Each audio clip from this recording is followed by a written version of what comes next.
college. Classic. Did you say college classic campus hits? Yes, you did. I was looking for Andrew Womack to help me read this book, but I couldn't find him anywhere. Have you seen Andrew? No? Yes? No? Yeah, no? Yes? I tease him a lot. He blinks a lot when he talks, especially when he's trying to get his point across. So we're reading this book here, and we've been reading it. Look at the ugly, ugly woman on the front page. No, that's Fredrick Douglass. He's a very handsome man, actually. Very good-looking man. But he looks like my sister's friend, and she's not very good-looking, and she looks like Fredrick Douglass.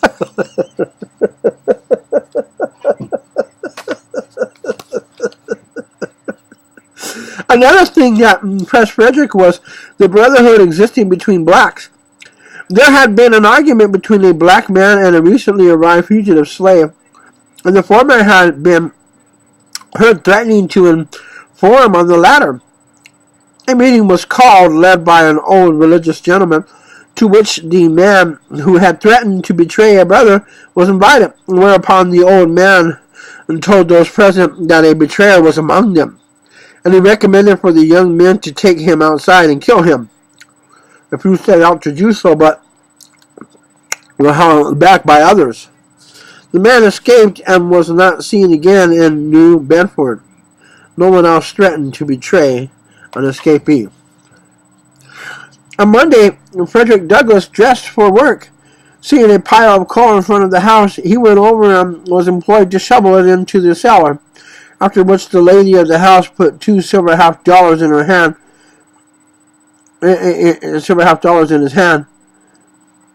The first money he had earned that he could keep. 3 days after his arrival, Fredrick was working at stowing a slope with a load of oil. Hard work, but he was his own master and did not mind at all. The reward for the work was all his own. No master of any kind stood ready to rob him of his earnings. He tried for a job in his profession as a caulker, but even here a strong prejudice existed among the white caulkers. Other work was available, however. He sawed wood, shoveled coal, carried wood, swept chimneys, rolled oil casks, dug cellars, removed rubbish from backyards, scoured cabins. During the winter, he worked as a waiter, but liked that less well than the hard manual work. His last place of employment in New Bedford was at Richmond's brass foundry. Thus passed his first 3 years as a freeman. That sounds like a lot of fun, doesn't it? You see, in the last days, as you study the last days, you'll come to find that slavery will be reignited.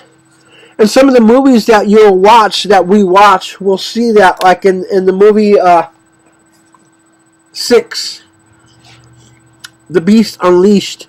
We find that in the movie 6, they have freemen in Montana, and they don't have to take a mark of a beast. Now, this mark of this beast are chains. You know, everything you do, everything you think, everywhere you go. So you can't go nowhere without this chip. Buy, sell, and trade. So again, slavery is being enacted. This chain here is a spiritual chain given to you by Satan. And he knows everything you do, everything you think, everywhere you go, even how much money you have. And they know how to rob each other too. Say, for instance, you did something wrong, they'll take directly from your chip. So that way they could teach you a lesson. That's really a bad thing. It's not a good thing. People think this is a good thing, this chip. But it's really not. It's really chains. It's really slavery. It's really bad and it's really wrong. I'm reading you this book because slavery is on the balance again. We're suffering slavery in the county where I live just alone by they have team leaders and team members, and the team leaders sue the team members, and if they don't pay their lawsuit, something will happen to their car, their water heater, something electrical, or something somewhere on their property, where these people don't have the right to be on their property. His wife Anna worked in people's houses serving and washing. On June 24th, 1839, their first child was born, a girl whom they named Rosetta. The following year, on October 2nd, 1840, their son Louis Henry was born. At this time, a newspaper called Liberator was published weekly. It became Fredrick's meat and drink, setting his soul on fire. Here he read the opinions of people who sympathized with his brethren in bonds, who denounced slaveholders and attacked those who wished to uphold the institution of slavery. That's what I'm against. I see it rising, and I see it rising in a different way. It's a spiritual slavery type thing. And they were practicing spiritualities as well in those days, but this is going to be a little more direct because they're going to use the chip to do it. Soon he understood the principalities, measures, and spirit of the anti-slavery reform. He went to anti-slavery meetings. He remained mostly quiet because he felt that what he wanted to say was said better by others, although he did speak up at smaller meetings with only black people present.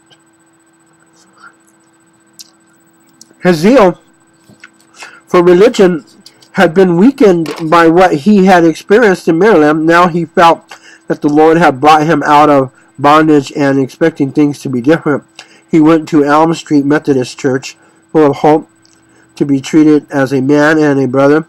These Christian people would have none of this unholy feeling against color. I thought the result was most humiliating. The white members went forward to the altar by the benchful when the preacher had made sure that all his whites had been served. The turn came for the blacks. I went out and have never been in the church since, he said. He tried other churches with the same results. At a revival meeting, a deacon said what was often heard from bus drivers, doorkeepers, and others: "We don't allow niggers in here." He then joined the African M.E. Zion Church, but left it soon since the pastor refused to give notice of any anti-slavery meetings.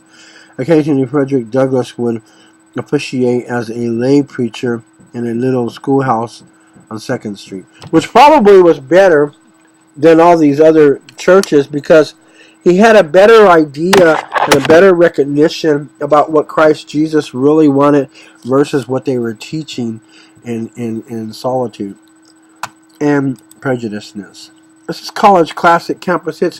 What he was going through as far as where church is concerned and why he turned away from it was because the Christians were robbing them. They were taking their money and they were claiming Ku Klux Klan and things like that. Well, that's what the Christians are doing today with ISIS. They're robbing, they're claiming ISIS, and they're Christians. And God did not call them to do that.